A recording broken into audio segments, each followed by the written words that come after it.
Okay बच्चों, चलिए आगे बढ़ते हैं, देखते हैं अपना नेक्स्ट क्वेश्चन। और ये क्वेश्चन भी बहुत बेहतरीन क्वेश्चन आया हुआ है। देखिए पढ़ लेते हैं क्वेश्चन क्या है। A vertical tower stands on a horizontal plane. Vertical tower एक ऊर्ध्वाधर टावर है, ऊर्ध्वाधर मतलब सीधा, ऐसा ऊर्ध्वाधर टावर है जो कि हॉरिजॉन्टल प्लेन क्षैतिज प्लेन पर है। And is surmounted bye a vertical flag staff of height h, और इसके ऊपर h ऊंचाई का ध्वज दंड लगा हुआ है। ध्वज दंड का मतलब है झंडे का डंडा। ध्वज मतलब झंडा, दंड मीन्स डंडा। जो झंडे में जो डंडा लगाया जाता है उसको बोलते हैं ध्वज दंड।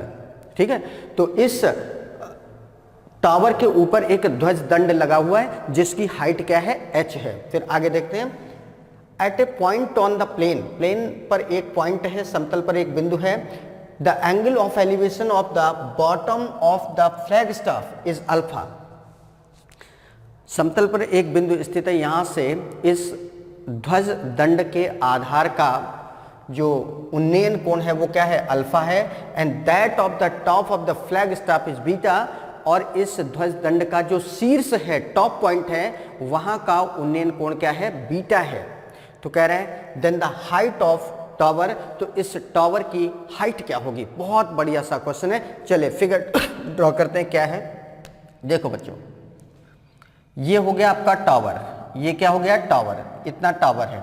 अब इसके ऊपर ये h हाइट का क्या लगा हुआ है, ध्वज दंड। इसकी ऊंचाई क्या है, ध्वज दंड की ऊंचाई है h। अब समतल पर कोई पॉइंट सपोज यहां पर स्थित है, इस पॉइंट से इस ध्वज दंड का ये आधार है और ये शीर्ष है। इस आधार का जो उन्नयन कोण है, इस तरीके से इसको अगर ऐसे मिला दें तो ये उन्नयन कोण बच्चों क्या दिया है, अल्फा। और इसी पॉइंट से इस ध्वज दंड के शीर्ष का जो उन्नयन कोण है, इस तरीके से ये क्या है बच्चों, ये उन्नयन कोण है बीटा। ये पूरा कोण क्या है, बीटा। ये पूरा कोण क्या है, बीटा। सही है, ये सिचुएशन बन रही है। यहां से यहां तक की डिस्टेंस कुछ भी ले लो, सपोज ये x है, और इस टावर की हाइट हम लोग ले लेते हैं, इस टावर की हाइट ले लेते हैं कैपिटल H, कैपिटल H। सही है। ध्वज दंड की हाइट क्या है, स्मॉल h। टावर की हाइट हमने क्या ली है, कैपिटल H। यहां पर लिख लेते हैं let height of tower is, height of tower क्या है, कैपिटल H। नाम लिख लेते हैं, ये पॉइंट है A, ये पॉइंट है B, ये C और ये D। इस तरीके से है, ठीक है ना बच्चों। चले अब एक काम करते हैं बच्चों, वर्किंग स्टार्ट करते हैं। एक बार ये वाला ट्रायंगल लो जरा, triangle BCD। In triangle BCD, BCD जो ट्रायंगल है इसमें देखिए ये हाइट है, h है, मतलब ये लंब है और ये आधार है। हाइट क्या है, capital H, capital H, upon आधार क्या है, x। In triangle ABCD tan लगाते हैं, तो tan ये एंगल हमारा क्या था, इस ट्रायंगल में ये एंगल हमारा कितना है, अल्फा है। तो tan अल्फा इक्वल क्या हो जाएगा, tan अल्फा इक्वल हो जाएगा कैपिटल H अपॉन x। क्योंकि tan क्या होता है, लंब बटे आधार, और इस ट्रायंगल में देखो लंब क्या है, कैपिटल H, और ये क्या है, x। तो ये हो गया tan अल्फा की वैल्यू H अपॉन x आ गई। तो इससे बच्चों x की वैल्यू क्या आ जाएगी, इसके x की वैल्यू हो जाएगी H अपॉन tan अल्फा। एक चीज पता चल गई, ये पता चल गया x की वैल्यू। अब हम लोग ये ले लेते हैं triangle ACD। In triangle ACD बड़ा ट्रायंगल, इसमें बच्चों ये एंगल हमारा क्या है, बीटा है, और ये पूरा लंब बन जाएगा, ये आधार बन जाएगा। तो ये बन जाएगा tan बीटा इक्वल लंब क्या है बच्चों की बार, small h plus capital H upon x। हो गया। तो इससे x की वैल्यू क्या आ जाएगी, इससे x की वैल्यू आ जाएगी small h plus capital H upon tan beta. हो गया। यहां से x की वैल्यू ये आ रही है बच्चों, ये भी x की वैल्यू है, ये भी x की वैल्यू है, मतलब ये x इक्वल ये है, ये x इक्वल ये, तो मीन्स ये और ये आपस में बराबर हो जाएंगे। Then h upon tan alpha h upon tan alpha equal क्या हो जाएगा, h plus H upon tan beta, h plus H upon tan beta हो जाएगा। अब क्रॉस मल्टीप्लाई कर दो तो ये हो जाएगा capital H tan beta equal small h tan alpha plus capital H tan alpha हो जाएगा। अब कैपिटल H वाले टर्म एक साथ कर लो तो इसको इधर ले आओगे तो ये हो जाएगा H tan beta minus H ten alpha equal क्या हो जाएगा, H टेन अल्फा। इधर H कॉमन हो जाएगा कैपिटल H, तो क्या बचेगा, tan beta minus ten alpha equal H tan alpha, ये आ गया। तो इससे कैपिटल H की वैल्यू हमें चाहिए तो ये अपॉन में आ जाएगा, तो ये हो जाएगा H tan alpha upon tan beta minus tan alpha. और कैपिटल H ही तो हमने माना है कि टावर की हाइट है, और यही हमसे पूछा गया कि टावर की हाइट क्या है। तो इस तरीके से टावर की हाइट जो आएगी बच्चों वो क्या आ जाएगी, capital H equal small h tan alpha upon tan beta minus tan alpha. तो था ना बहुत बढ़िया सा क्वेश्चन, और उम्मीद करते हैं बहुत बढ़िया, बहुत शानदार तरीके से आप इस क्वेश्चन को समझ पाए होंगे। बहुत अच्छे से हमने एक्सप्लेन किया, एक चीज बहुत बढ़िया से एक्सप्लेन होकर आई है। एक बार फिर से देख लेते हैं। देखिए ये हमारा ध्वज दंड था जिसकी हाइट स्मॉल h दी थी, ये हमारा टावर था। इस ध्वज दंड के आधार से इस पॉइंट से जो उन्नयन कोण बन रहा था ये अल्फा था, और इसके शीर्ष का उन्नयन कोण, ये पूरा कोण क्या था, बीटा था। टावर की हाइट हमने h मान लिया, ये x मान लिया। तो एक बार ये ट्रायंगल लिया तो इन ट्रायंगल BCD में टेन अल्फा इक्वल क्या हो जाएगा, लंब बटे आधार, लंब मतलब कैपिटल H और आधार मतलब x, h अपॉन x आ गया, इससे x की वैल्यू ये आ गई। फिर हमने ये बड़ा वाला ट्रायंगल ले लिया, बड़े वाले ट्रायंगल में क्या हो गया, टेन बीटा इक्वल लंब पूरा बन जाएगा small h plus capital H, और आधार तो वही है तो ये आ गया, इससे x इक्वल आ गया, ये भी x इक्वल है, ये भी x इक्वल, तो आपस में ये दोनों इक्वल होंगे। तो h upon tan alpha equal h plus h upon tan beta. इसके बाद क्रॉस मल्टीप्लाई करके सॉल्व किया, कैपिटल H वाले टर्म एक साथ किए, फिर h की वैल्यू आ गई। तो कैपिटल H की वैल्यू क्या आ रही है, h ten beta h tan alpha upon tan beta minus tan alpha, जो कि टावर की हाइट है। कैपिटल H क्या है, टावर की हाइट, और यही क्वेश्चन पूछा गया था, then the height of tower. तो इस क्वेश्चन का आंसर बच्चों इस तरीके से आया। तो चलिए अब आगे बढ़ते हैं, देखते हैं अपना नेक्स्ट क्वेश्चन क्या है। ओके बच्चों, चलिए देखते हैं। एक बहुत बढ़िया सा क्वेश्चन लेकर आए हुए हैं, बहुत नायाब सा क्वेश्चन, बहुत मजेदार क्वेश्चन। आप पढ़ेंगे, सीखेंगे, आपको लगेगा कितना मस्त क्वेश्चन, कितना बिंदास क्वेश्चन है, बहुत बेहतरीन क्वेश्चन है। चलिए देखिए, पढ़ लेते हैं क्वेश्चन क्या है। A ladder is placed along a wall such that its upper end is touching the top of the wall. एक दीवार है, इस दीवार पर एक सीढ़ी लगी हुई है, और इस सीढ़ी का जो ऊपरी सिरा है ये दीवार के ऊपरी सिरा को टच कर रहा है। सीढ़ी का जो टॉप है वही दीवार का क्या है, टॉप है, ऐसे समझो। सीढ़ी इस तरीके से लगी हुई दीवार पे कि सीढ़ी का जो टॉप पॉइंट है दीवार के टॉप पॉइंट से लगा हुआ है, टच कर रहा है। क्लियर है। The foot of the ladder is 10 feet away from the wall. फिर आगे कह रहा है इस सीढ़ी का जो आधार है वो दीवार से 10 फीट की दूरी पर है। इस सीढ़ी का जो आधार है वो दीवार से 10 फीट की दूरी पर है। And the ladder is making an angle of 60 degree with the ground. और ये जो सीढ़ी है वो ग्राउंड से 60 अंश का उन्नयन कोण बनाती है, और ये सीढ़ी दीवार से 60 अंश का उन्नयन कोण बनाती है। When a man starts climbing on it, जब कोई व्यक्ति इस सीढ़ी पर चढ़ना शुरू करता है, जब कोई व्यक्ति सीढ़ी पर चढ़ना शुरू करता है तो कह रहा है इट स्लिप्स, ये स्लिप कर जाती है।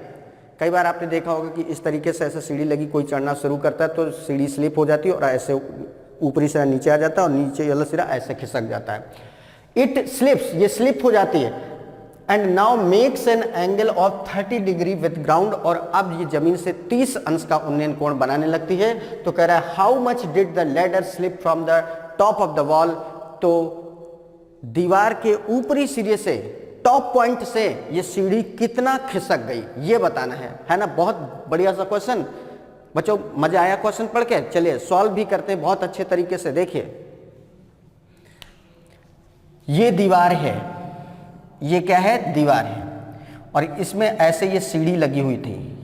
क्लियर, ये सीढ़ी ऐसे लगी हुई थी, और ये सीढ़ी जो है यहां पर कितना एंगल बना रही थी, 60 डिग्री का। इसका एंगल ऑफ एलिवेशन क्या था, 60 डिग्री। ये दीवार है, दीवार का जो ऊपरी सिरा है, इस सीढ़ी का जो ऊपरी सिरा है, दोनों सेम पॉइंट पर है, और यही क्वेश्चन में कह रहा था। फिर जब कोई पर्सन इस पर चढ़ने लगा तो ये सीढ़ी खिसक गई, तो ये ऊपरी सिरा ऐसे आ जाएगा, तो ये इधर चला जाएगा, तो ये सिचुएशन आ गई। अब ये सीढ़ी ऐसे आ गई, क्लियर है, ऐसे ये सिचुएशन आ गई। मतलब अगर सीढ़ी ऊपर से नीचे ऐसे खिसकेगी तो ये सिरा कहाँ, भाई ये सीढ़ी है, ये ऐसे खिसकेगा तो ये चीज़ ऐसे आएगी, तो ये चीज़ ऐसे आ गई। तो अब ये जो चीज़ है ये कितना, ये एंगल ऑफ एलिवेशन क्या बन गया, 30 डिग्री बन गया। फिर एक चीज़ और कह रहा था कि पहले की सिचुएशन में जब सीढ़ी खिसकी नहीं थी, स्लिप नहीं करी थी, तो सीढ़ी का जो आधार था वो दीवार से 10 फीट की दूरी पर था। ये कितना है, 10 फीट। ये यहाँ से यहाँ तक कितना था, 10 फीट। पहले ये दीवार थी A, B, C, D, E और ये F, ऐसे ये पॉइंट ले लो। बच्चों ये सीढ़ी लगी हुई थी प्रारंभ में, फिर जब कोई पर्सन इस पर चढ़ा तो ये सीढ़ी खिसक के यहाँ से यहाँ पे आ गई। हमसे क्या पूछा गया, सीढ़ी इस दीवार के टॉप पॉइंट से कितना खिसक गई, मतलब हमें ये ए बी पार्ट निकालना है। इतना ही तो खिसकी है, यहाँ पहले थी इसका सीढ़ी का टॉप पॉइंट ये था, अब खिसक के यहाँ पे आ गया, तो ए बी हमें बताना है, ए बी की वैल्यू निकालनी है, ठीक है। तो ए बी हमें इस क्वेश्चन में चाहिए, ए बी हमें चाहिए, ए बी की वैल्यू क्या है ये चाहिए, क्लियर है ना। इतनी बात समझ में आई, फिगर पूरा समझ गए क्या है, कैसे करना है, वो अब देख लेते हैं। पहले तो फिगर क्लियर हो गया कि नहीं, चलिए अब बात करते हैं। चलिए एक बार हम लोग ये वाला ट्रायंगल लेते हैं, ट्रायंगल ए सी, और ये क्या है, ए सी डी, ये वाला बड़ा वाला triangle. In triangle A C D, इस ट्रायंगल में देखिए ये क्या है बच्चों, लंब, ये क्या है, आधार। तो tan 60 इक्वल क्या हो जाएगा, tan 60 इक्वल हो जाएगा लंब बटे आधार। लंब क्या है, AC है, आधार कितना है 10। tan 60 की वैल्यू क्या होती है, √3, तो √3 इक्वल AC अपॉन 10, तो AC की वैल्यू क्या आ जाएगी, 10√3, 10√3।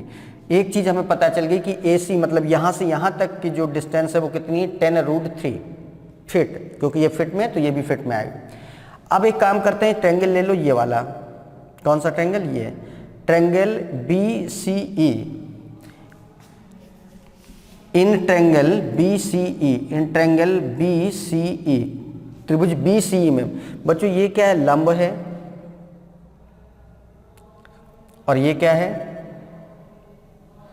ये लंब है, और ये क्या हो जाएगा आपका कर्ण, है ना, लंब, और ये हो जाएगा आपका कर्ण। तो इसमें आपकी बात sin 30 लगा दो, तो sin 30 इक्वल क्या हो जाएगा, लंब बटे कर्ण होता है। लंब कितना है बच्चों, BC, कर्ण कितना है, BE, कर्ण कितना है, BE। भाई ये लंब हो गया, और ये इस ट्रायंगल में क्या हो गया, कर्ण, तो लंब बटे कर्ण ये क्या हो गया, BC अपॉन B, और sin 30 की वैल्यू क्या होती है, 1/2 equal BC upon BE, clear है।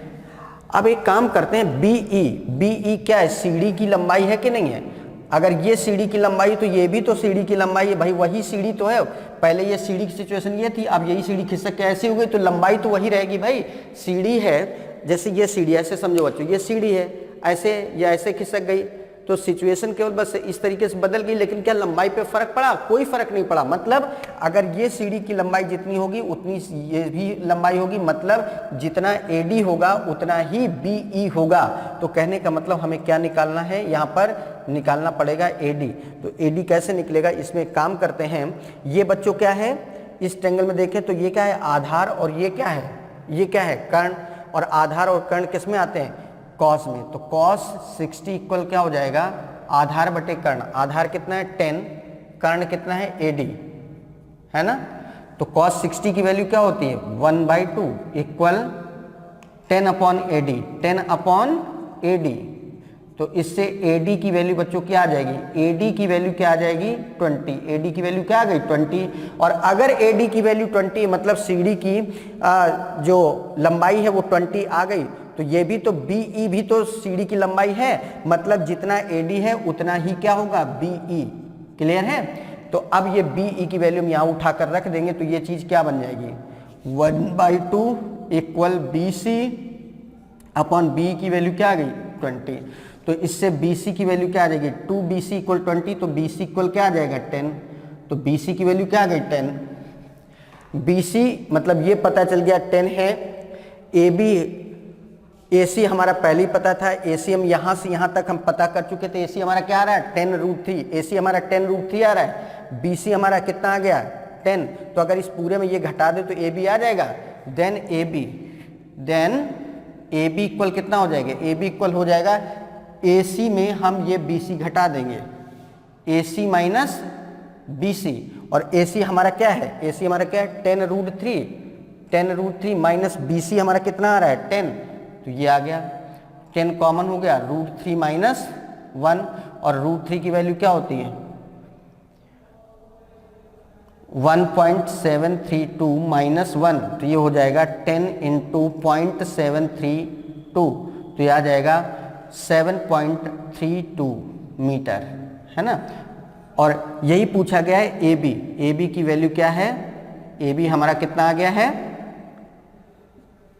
7.32 मीटर। और ए बी ही क्या है, जितना ये सीढ़ी दीवार से खिसकी थी, यही पूछा गया है। How much did the ladder slip from the top of the wall, जो सीढ़ी है वो दीवार के ऊपरी सिरे से कितना नीचे खिसकी थी। तो आंसर क्या आ रहा है बच्चों 7.32 मीटर। तो इस क्वेश्चन का जो एग्जैक्ट आंसर आएगा वो बच्चों कितना आ गया 7.32 मीटर।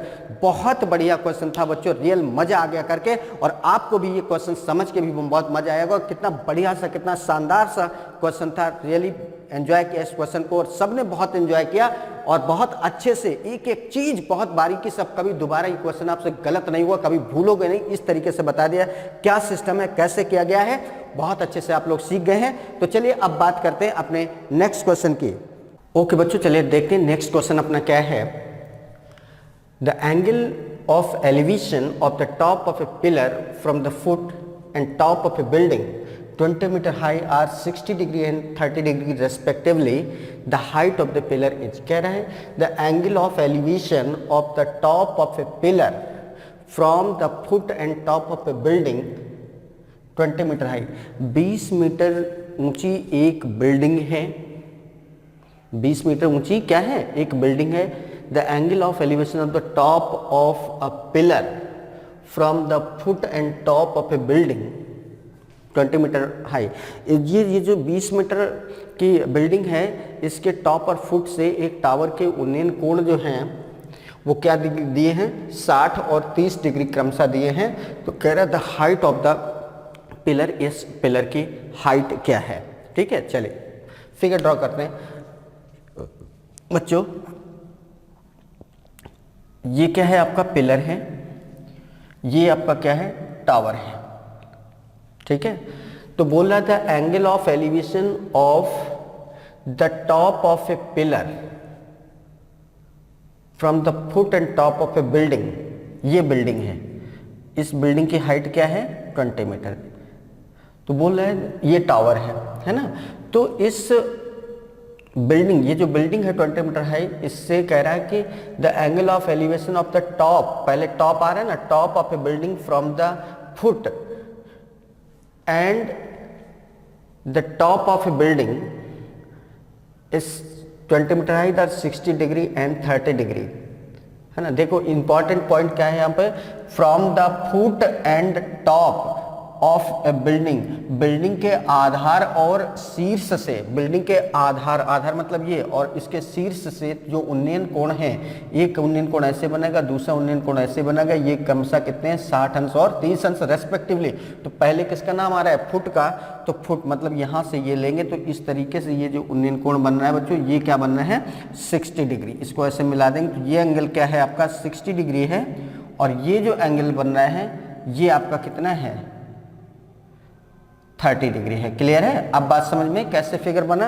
ये बिल्डिंग है, ये टावर है, नाम लिख लो ए बी सी डी और ई।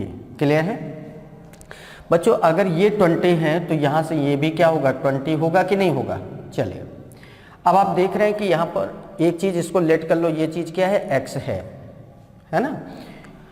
यहाँ पर जो DE है ये क्या है, बिल्डिंग है। DE ये क्या है, बिल्डिंग है। और AC क्या है, टावर है। AC क्या है, टावर है। सही है।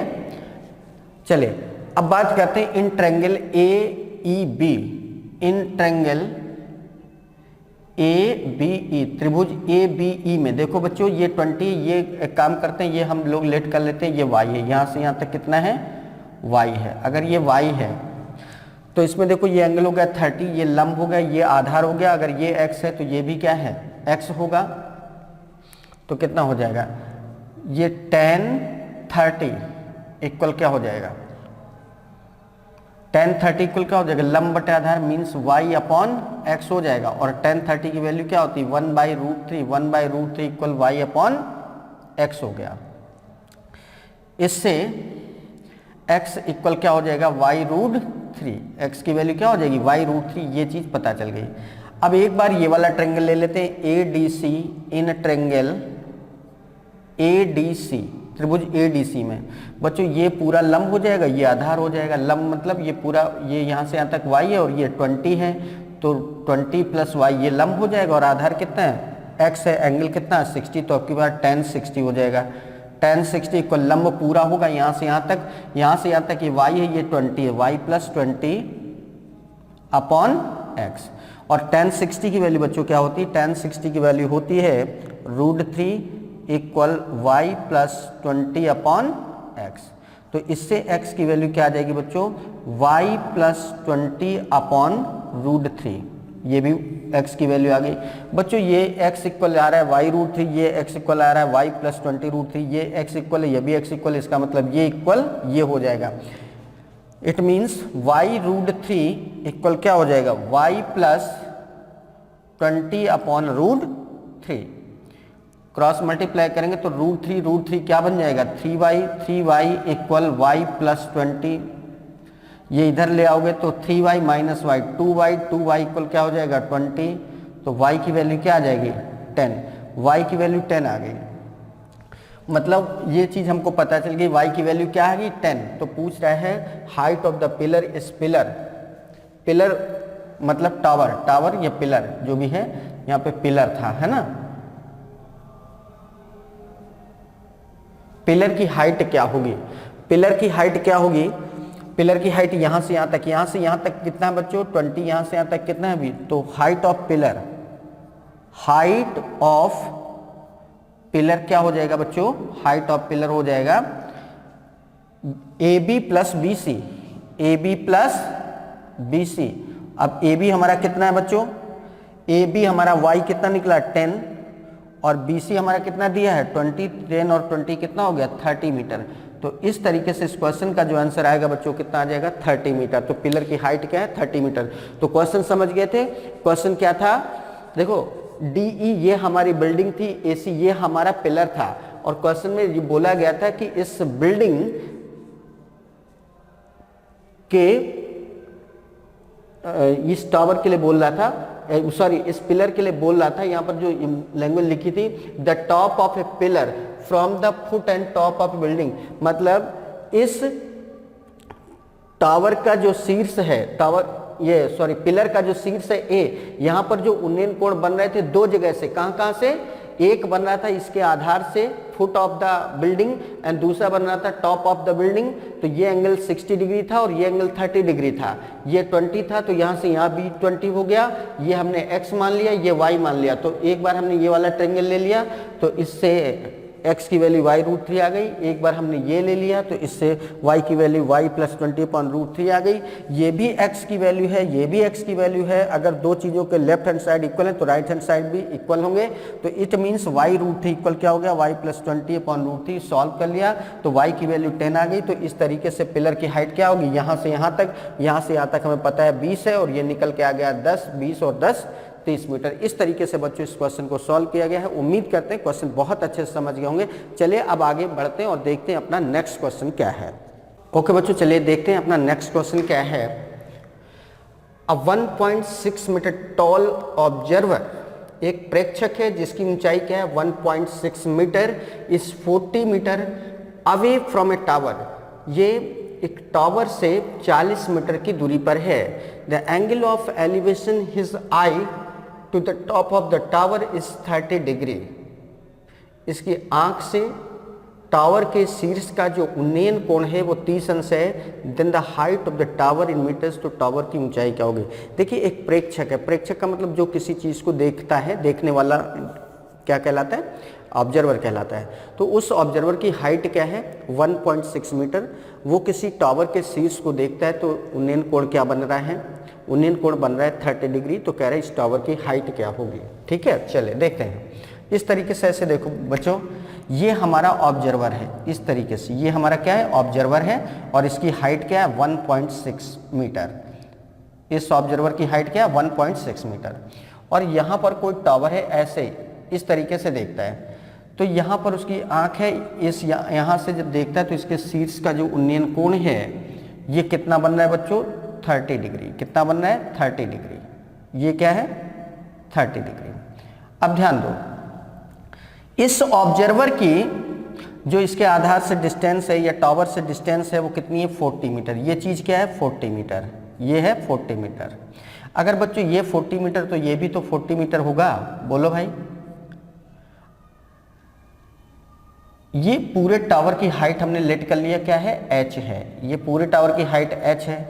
अब ये 1.6 है तो यहां से यहां तक ये भी तो क्या होगा 1.6 होगा कि नहीं होगा, होगा, ये भी 1.6 होगा। अब नाम लिखो A, B, C, D और E। यहाँ पर DE जो है बच्चों वो क्या है ऑब्जर्वर है। DE क्या है ऑब्जर्वर, ऑब्जर्वर मतलब देखने वाला, ये ऑब्जर्वर है। DE ऑब्जर्वर है। DC इक्वल 40 दिया है, DC अगर 40 है तो ये भी कितना होगा 40 होगा। अब ध्यान दो, ये पूरे टावर की जो हाइट है, टावर की हाइट हमने कैपिटल H लेट करी है। टावर की हाइट कैपिटल H है, ये पूरा कैपिटल H है जिसमें से 1.6 अगर ये है तो AB कितना आ जाएगा, AB इक्वल कितना आ जाएगा, पूरे H में हम 1.6 क्या कर देंगे माइनस, तो AB मतलब यहाँ से यहाँ तक की जो डिस्टेंस आएगी बच्चों ये क्या हो जाएगी, ये डिस्टेंस आ जाएगी H माइनस 1.6। ये चीज इतनी यहाँ से यहाँ तक कितना आ जाएगा H माइनस 1.6 आ जाएगा ना। चले अब वर्किंग स्टार्ट करते हैं। इन ट्रायंगल ABE, इस वाले ट्रायंगल में देखो, इन ट्रायंगल ABE, त्रिभुज ABE में ये लंब है ये आधार है, तो tan लगा देंगे तो tan 30 इक्वल क्या हो जाएगा बच्चों, tan 30 इक्वल हो जाएगा लंब। लंब कितना है बच्चों H माइनस 1.6, आधार कितना है 40 है ना। tan 30 की वैल्यू क्या होती है 1/√3 इक्वल H माइनस 1.6 अपॉन 40। तो H माइनस 1.6 इक्वल क्या हो जाएगा 40 अपॉन √3 है ना, ये हो जाएगा H माइनस 1.6 इक्वल 40 अपॉन √3। एक काम करो इसको रेशनलाइज कर लेंगे तो √3 से मल्टीप्लाई कर देंगे ऊपर नीचे तो ये बन जाएगा 40 अपॉन 3 इंटू √3, ये तो बनेगा। तो H माइनस 1.6 इक्वल क्या हो जाएगा बच्चों 40 अपॉन 3, तो ये हो जाएगा 13.33, ये होगा ना 13.33 इंटू 1.732, ये √3 की वैल्यू होती है। इसको जरा मल्टीप्लाई करेंगे तो बच्चों ये कितना हो जाएगा, मल्टीप्लाई जरा करो कितना हो जाएगा, तो ये हो जाएगा आपका देखो 2 3 जा 6, 2 3 जा 6 और 26 इंटू 3 3 जा 9, 3 3 जा 9, 3 3 जा 9, 3 1 जा 3 इंटू 7 3 जा 21 मीन्स 1 2, 7 3 जा 21 2 23 2, 7 3 जा 21 एंड 2 23, 2 7 1 जा 7 2 9 इंटू 3 3 3 एंड 1। इसको जरा देखेंगे कितना आ जाएगा 6 6 6 9 15, 7 9 16, 1 17, 3 3 9 12, 12 6 18 means 8, 3 3 9, 1 10 means 0, 10 3 13, 1 1 2 और 1 1 1 2 3 3 2 5 5 प्लेस पे डेसिमल तो 1 2 3 4 5। तो फाइनली इसको हम बोल सकते हैं 23.08 मीटर। कितना आ जाएगा? 23.08 मीन्स h माइनस 1.6 की वैल्यू क्या आ रही है बच्चों? 23.08। तो h की वैल्यू क्या आ जाएगी? h की वैल्यू आ जाएगी 23.08 प्लस 1.6 मीन्स इसमें ऐड कर देंगे तो 23.08 और 1.60 ऐड कर देंगे तो कितना हो जाएगा? 8 6 24.68 मीटर। तो h की वैल्यू बच्चों क्या आ जाएगी? 24.68 मीटर। और h ही हमने क्या लेट किया था? टावर की हाइट। इसलिए टावर की हाइट मतलब इस क्वेश्चन का आंसर क्या आ जाएगा? टावर की height h equal 24.68 metres. Clear है? ये आ जाएगा। तो इस तरीके से बच्चों ये क्वेश्चन था, बहुत बढ़िया सा क्वेश्चन था। उम्मीद करते हैं कि ये क्वेश्चन भी बहुत बहुत बेहतर तरीके से आपको समझ में आ गया होगा। देखो क्या किया गया था, ये ऑब्जर्वर है जिसकी हाइट क्या थी? 1.6 मीटर। अब ये ऑब्जर्वर अपनी आंख से जब इस टावर के शीर्ष को देखता है तो ये उन्नयन कोण कितना है? 30 डिग्री। जबकि इस प्रेक्षक की मतलब इस ऑब्जर्वर की इस टावर से जो डिस्टेंस थी वो 40 मीटर थी। मतलब यहाँ से यहाँ तक कितना था? 40। तो यहाँ से यहाँ तक भी ये क्या हो जाएगा? 40। ऐसे मिला दिया, ये एंगल 30 है। पूरे टावर की हाइट हमने h लिया है, यहाँ से यहाँ तक कितना है? h। उसमें से ये 1.6 है तो बच्चों ये भी 1.6 होगा। तो ये बाकी कितना बचेगा? यहाँ से यहाँ तक पूरे h में 1.6 माइनस कर देंगे तो a से b तक कितना बचेगा? h minus 1.6। अब हमने ट्रेंगल पहले लिया है, ये वाला ट्रेंगल लिया है। तो इन ट्रेंगल ए बी, त्रिभुज ए बी ई में ये ये एंगल 30, तो tan 30 बन जाएगा। tan 30 को लंब क्या है? h माइनस 1.6 और आधार इसका 40 है अपॉन 40। tan 30 की वैल्यू 1/√3 होती है तो 1/√3 इक्वल h माइनस 1.6 अपॉन 40। फिर इसको सॉल्व किया, फिर यहाँ रेशनलाइज कर लिया तो 40/3 इंटू √3 आ गया। 40/3 को सॉल्व करेंगे तो 13.33 आ जाएगा, 13.33 और √3 की वैल्यू 1.732। अब 13.33 इंटू 1.732 का मल्टीप्लाई कर लिया तो मल्टीप्लाई करने पर कितना आ गया? 23.08। तो h माइनस 1.6 की वैल्यू क्या आ गई बच्चों? 23.08। तो h की वैल्यू क्या आ गई? 23.08 प्लस 1.6। सॉल्व कर लिया तो इस तरीके से 24.68। तो इस तरीके से टावर की जो हाइट आएगी बच्चों 24.68 मीटर आएगी। तो बहुत बढ़िया से क्वेश्चंस यहाँ पर चल रहे हैं। हाइट एंड डिस्टेंस में बहुत एक से एक बेहतर क्वेश्चन आप कर रहे हैं और आपको कहीं कोई इनकन्वीनियंट नहीं लग रहा होगा। अब आपको बहुत बहुत इंटरेस्ट आ रहा होगा ट्रिग्नोमेट्री को सॉल्व करने में। और ट्रिग्नोमेट्री का जो एप्लीकेशन चल रहा है हाइट एंड डिस्टेंस, इसके भी क्वेश्चन आपको बहुत अच्छे लग रहे होंगे। अब क्वेश्चंस बनने लगे होंगे, क्वेश्चन के फिगर ड्रॉ करने लगे होंगे आप, और कैसे क्वेश्चंस को सॉल्व करना है, क्या मतलब निकलता है क्वेश्चन का, एंगल ऑफ एलिवेशन कैसे सेट करते हैं, एंगल ऑफ डिप्रेशन का मतलब क्या होता है, इस तरीके की चीज़ें आप बहुत अच्छे से कर पा रहे होंगे। तो बहुत बढ़िया हम लोग करते जा रहे हैं। बस इसी तरीके से सेशन का, इसी तरीके से हमारी हर बताई गई हर चीज़ का आनंद लेते जाइए, मुस्कुराते रहिए, हंसते रहिए और लाइफ को एंजॉय भी करते रहिए। बहुत बढ़िया सब कुछ चल रहा है। डोंट वरी, आप सफलता के बिल्कुल निकट हैं, बहुत पास में आ चुके हैं सफलता के। ठीक है, तो सफलता का स्वाद चखने के लिए बिल्कुल तैयार रहिए। सफलता आपका इंतज़ार कर रही है। ठीक है, और कहते हैं ना कि जब कोई किसी का इंतज़ार कर रहा होता है तो मानते हैं कि वो जो इंतज़ार की घड़ियां होती हैं वो बहुत मुश्किल से करते हैं। इसको अदरवाइज़ मत लेना, मैं पता है आप कहाँ कहाँ पर इंतज़ार करते हैं और कैसे करते हैं। और वो इंतज़ार इतना कभी कभार ख़तरनाक हो जाता है कि आपको ये लगता है कि एक पल भी कैसे गुजरेगा। तो वो मैटर अलग है और यहाँ पर जो मैटर है वो दूसरा है।